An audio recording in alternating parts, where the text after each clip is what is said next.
Labą rytą, brangieji. Žiauriai fainas oras, laukės. Kas čia dabar?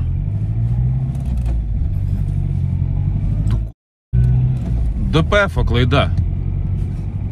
Žodžiu, nelabas rytas.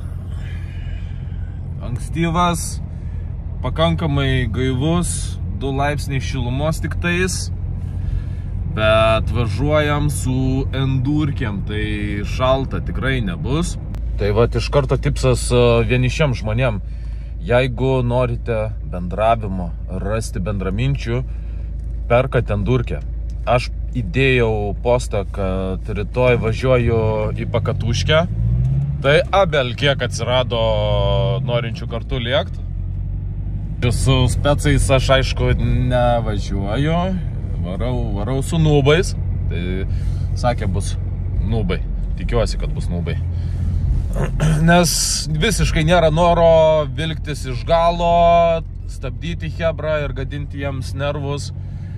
O skilsų pas mane nerasta po šitiekos metų nevažiavimo. O šiandieną orelis nuostabus. Tik Andrius nevažiuos į test raidą, o vėl tvarkys mocą.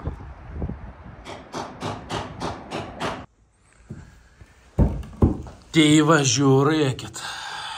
Atrodo, kad tiesiog murzina ir atrodo, kad čia tiesiog, nubėgia kažkas tokio, ne?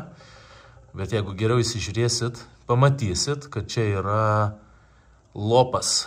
Čia yra užtepta klijais. Keitėsi tepalą ir, aišku, paveržė stipriau. Žinai, kad nebėgtų. Ne tai, kad pasikeisti šaibą varinę, bet reikia stipriau paveržti. Ir kas nutinka? Trūksta. Vajai, kaip netikėta. Tai dabar įsivaizduokit, kaip bus faina šitą tašką sutvarkyti. Man problemos tokį tašką susitvarkyti nėra. Moco priežiūra labai daug pasako apie patį žmogų. Tai jeigu šūdina moco priežiūra, tai žinokit, ir žmogus yra šūdinas. Tai vat jeigu ant tokio momento užsirausit, tai va dabar duokit kažkam tais, kas sutvarkytų tokį tašką. Numaus kelnes jums. Tai įsidėmėkit kartą ir visiems laikam. Apsižiūrinėjat mocą, randat, kad tepaluojasi šakės priekinės, iš karto nuo kainos numušinėjat naujų šakių kainą.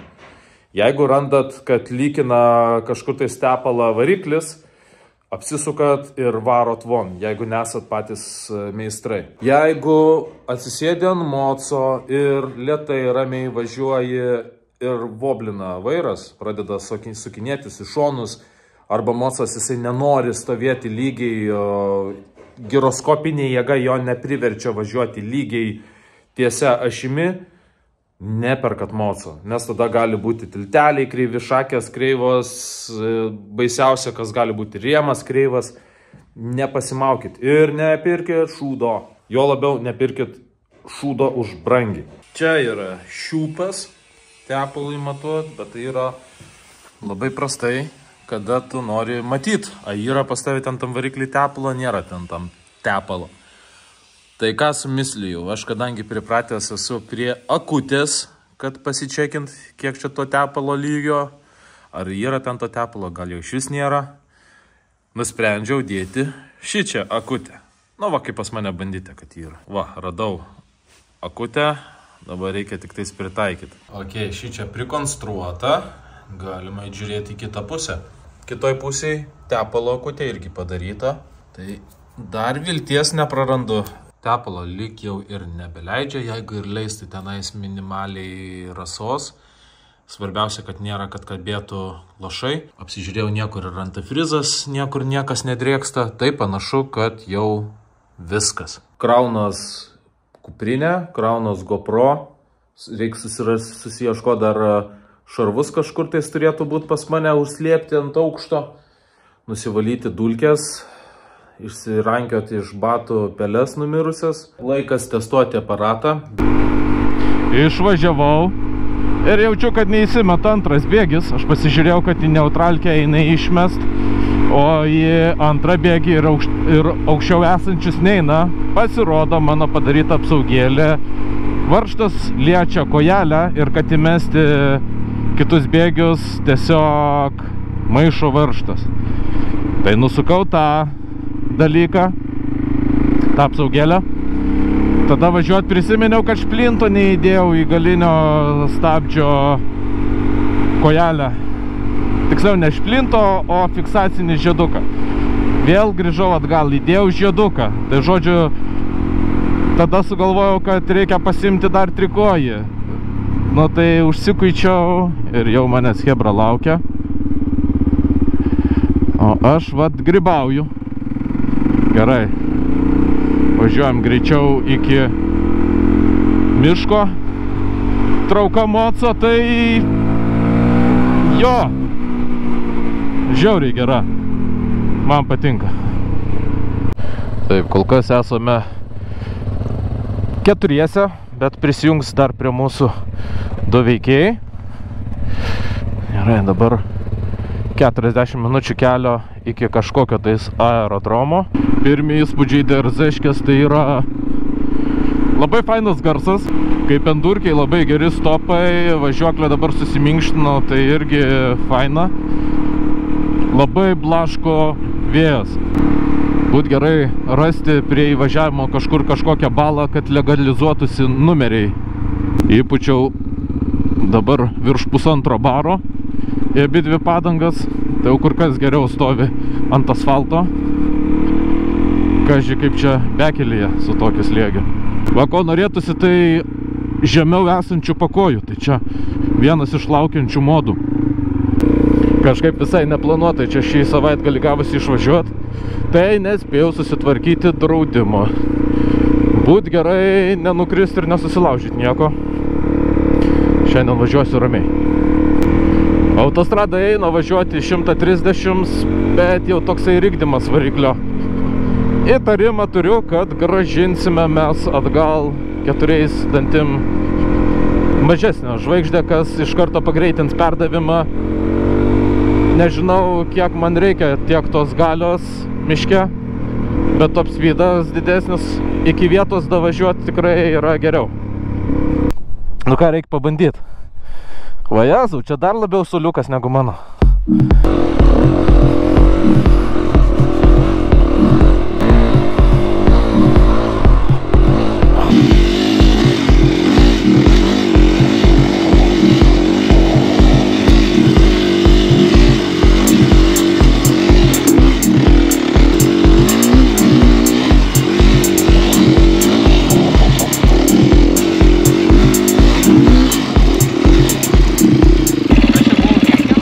Ką? Jau vienkę čia mačiau.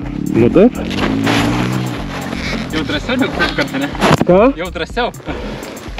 Nu prasivažiuoti reikia, man žinai. Bijau dar. Jo labiau, kad draudimo nesusitvarkęs. Bet šitas daiktas valdosi, eik tu savo.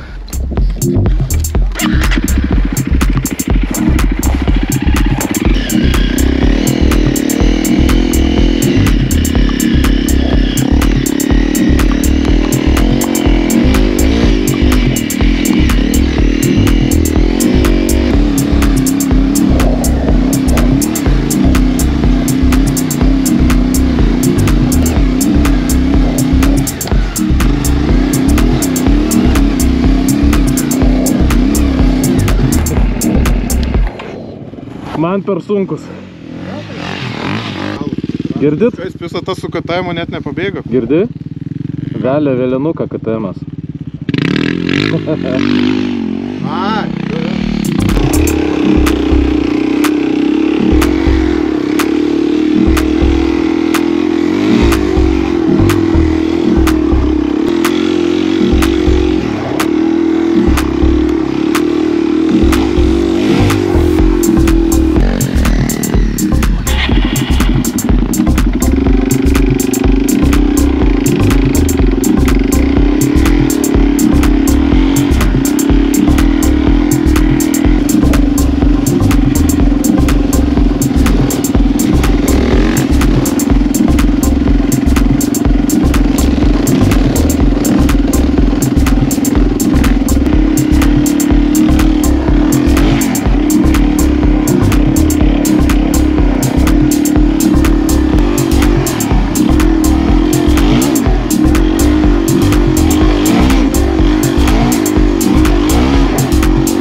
Prasivažiavau su M-tuku, fainas mocas, bet jisai skirtas labiau prasivažiuoti va tokiais va paprastais keliais. Į smėlį minkštesnį, tai jau ne. Eina pravažiuoti, bet tikrai nėra kaifo. Ir važiuoklė šiaip visai faina. Per visokius tokius vat kalniukus dirba visai neblogai.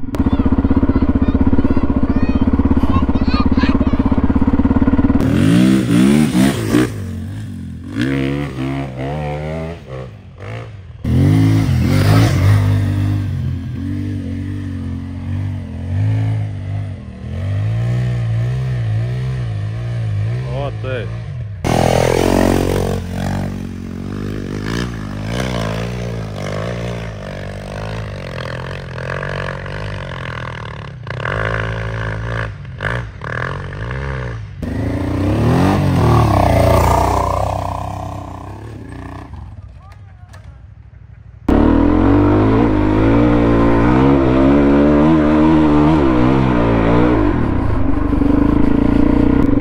Nu, vienintelis dalykas, ko norėtųsi, tai tik tai žemiau po kojų. Vairo pozicija labai gera, vairas pakankamai platus. Valdasi mocas nerealiai fainai. Po sunkiųjų visų dualų šitas yra tiesiog atgaiva kūnui ir sielai.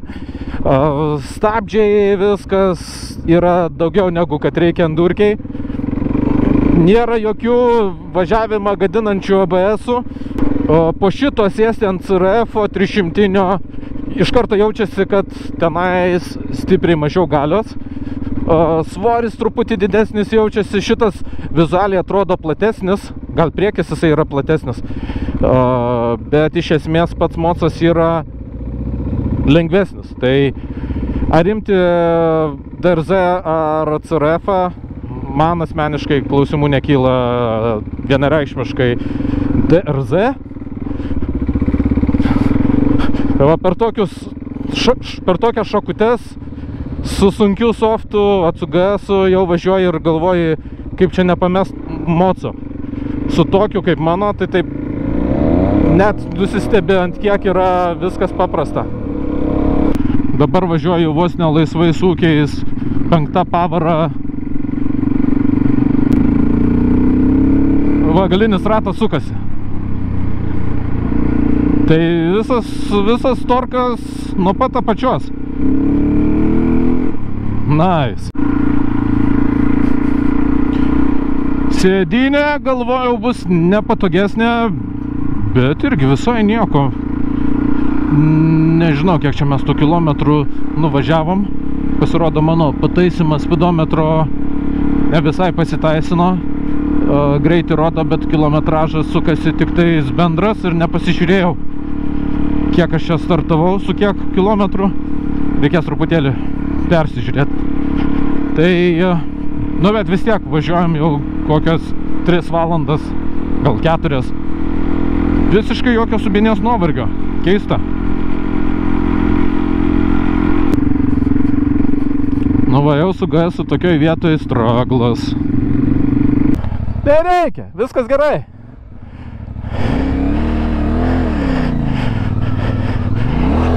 Wow!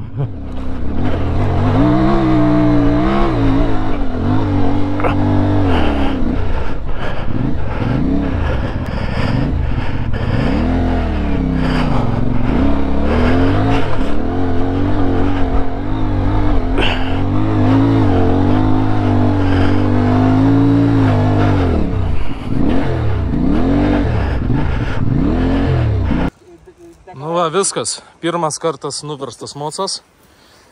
O, išsimėtė visi dalykai. Nei mačiau, tik tais išgirdau. Galvoju, blembai, tikiuosi, ne maniškis nukrito. Jo, maniškis, nu, vėjas nuputė. Kad jį kur velnes. Ai.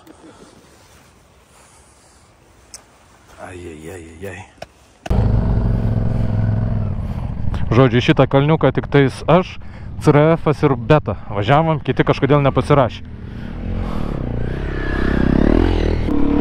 Žodžiu, verdiktas, DRZ yra superinis mocas, ne hardas, faktas, Jisai nėra valandinis, kas yra pliusas. Nėra jisai toksai lengvas, vat kaip tie visi nauji hardai, nėra gal jisai toksai gerai valdomas, bet tai yra kaip dualas superinis. Man asmeniškai už tokį kaip 690 KTM šitas yra tikrai vienareikšmiškai geriau, dėl to, kad ir galios pakanka kaip ir tam KTM gal per daug, o būtent pas Derzeškę galios yra tip-tok tiek, kiek reikia. Ateity vėlgi labai dar yra man kur augti ir tobulėti iki šito motociklo ribų pasiekimo. Po to tas ribas pasiekus galima žaisti su šakių kartridžais, galima dar ir galę kelti, yra potencialo. Kadangi tas mocas pas šudarankius gyvenęs visą gyvenimą, tai galimai būtų į naudą ir iš vis persirinkti motorą, nes velniai žino, kaip tenais su alkūninio indeklais, bet šiaip tais jokių pašalinių garsų lyg ir nėra. Kompresija kaulas, vožtuvai dabar sureguliuoti. Nu, tik tais tas momentas, kad tas varžtas tepalo išleidimo neduoda man ramybės. Tai mintis tokios, kad galbūt jeigu bus kada planas huliganas pavažiuoti kažkur tais į Karpatus ar kitur į kalnus ir daug kilometrų sukama, nebematau problemos aš šitą motorą išsiimti ir jį visą pačiam persirinkti. Žinai, kur yra šudiniausia? Čia dabar žiūri, atrodo statu, ne? Per GoPruškę atrodo visiškai nieko, važiuoja lygia vieta. Su KLR-u tai būtų į tą pasižiūriu, peržegnoju ir einu nuo tenais. O dabar jau taip, žinai, gal ne šį sykį, bet kitą sykį turbūt imsiu.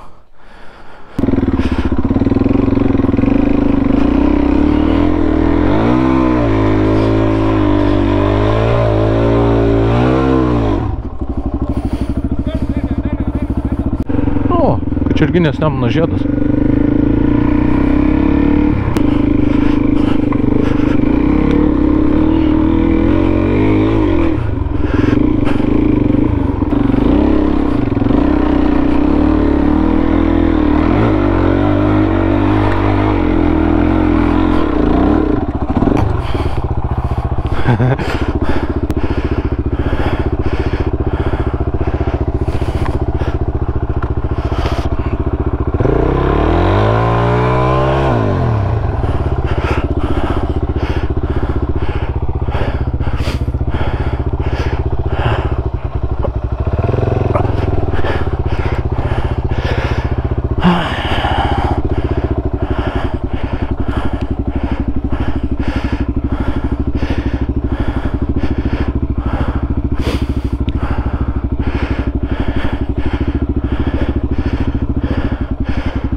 Pačiupo šaka mane.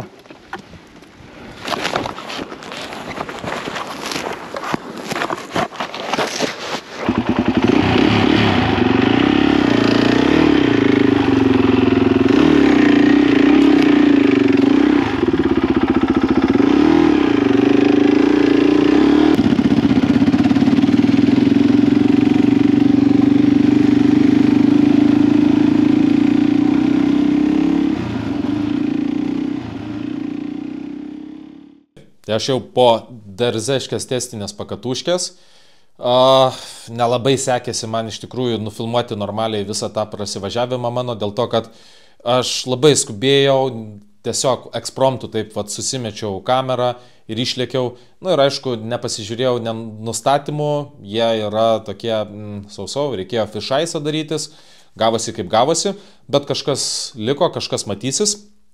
Na ir įspūdžiai, apibendrinimas. Motociklas žiauriai patiko, važiuoja labai gerai. Vienintelis motociklo trūkumas tai esu aš. Man dar reikės daug su juo važiuoti. Motociklo galimybių dar labai ilgai neišnaudosiu. Dėl to aš nusprendžiau tą motociklą neparduoti. Buvo tokių minčių, kad aš jį parduosiu ir tada už gautus pinigus nusipirksiu dar 2 lavonus, dar prikėlinėsiu, dar bus video ir panašiai. Na, bet, kaip sakant, buvo meilė iš pirmos pakatuškės. Galvojau, kad labai daug sukibimo turiu, iki kol nepabandžiau draugelio motociklo. Tada supratau, kad sukibimo padanga tiesiog neturi. Tai tą dalyką reikės kažkada tais pasikeisti. Aišku, dabar galima dar važiuoti. Nesuko labai dėl to galvos. Aš buvau pripratęs prie visų tų senų dramblių, prie visokių Afrikų, KLR, DR ir taip toliau ir panašiai. Čia yra jau kitas levelis, šitas motociklas jau teikia džiaugsmą, ne tik tais kačialkę. Aišku, po važiavimo tai kitą dieną buvo labai prastai, skaudėjo visą. Tai plastikai neslūžo, variklis neužkalė, ratų nepamečiau, kažkokių tais elektros gedimų irgi nieko nėra. Viskas yra čiki, ką dar reikės pasidaryti, tai pasikeisti veidrodėlį, kad kažką matyčiau. Ir galvoju, kad galbūt reikėtų tą mocą pastatyti ant Dyno stendo. Ar būtų įdomus toks dalykas? Parašykite komentaruose. Jeigu bus įdomu, tai sekantis video bus mocos statymas ant Dyno stendo. Kaip tik turiu vieną draugelį, kuris dabar jau turi truputį mažiau darbo, tai galbūt išprašysiu, kad leistų prasisukti. Dabar įrašinėju ir taip galvoju, blemba, būtų visai variantas dar ir susitiuninti ant stendo. Va, čia tai būtų variantas. Pabandyti prasisukti, ką jisai turi su didesne žvaigžde, su mažesne žvaigžde. Tik tais reikės iš kažkur tais išknisti plentinę galinę padangą, nes su tuo traktoriu man galą uždėto aš abejoju, kad tenais bus labai faini duomenys. Galvoju, kad jeigu bus norinčių, tai gal ir va tą mažylį reikėtų pastatyti ant stendo. Tai pakomentuokit, pasakykit. Norit tokio kontento? Norit Dyno stendo? Gal visai įdomu būtų, kai išsitaško ant Dyno stendo variklis. Man tai būtų turbūt įdomu visai. Tikiuosi patiko. Susitiksime sekančiame video. Nepamirškit palaikint ir pasubscribint.